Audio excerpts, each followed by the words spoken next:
अरे हमारा के कोनो हाथ लगा दी, इतना कवना में हिम्मत बा। निषाद घराना से बिलोंग करनी बेटा, इजा जान से ज्यादा जबान के कीमत बा।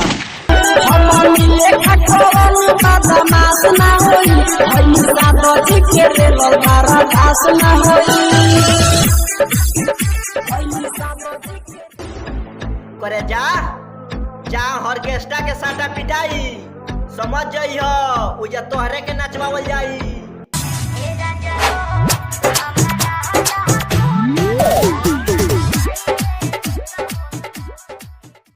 बेटा निषाद जी के धमकी मत दियो, ये खेल के ना तो मुआ दिहन वो पेल के बुझाई। लड़का निषाद जी के घर में उतार दी, लड़का निषाद जी के घर में उतार दी, लड़का निषाद जी के घर में।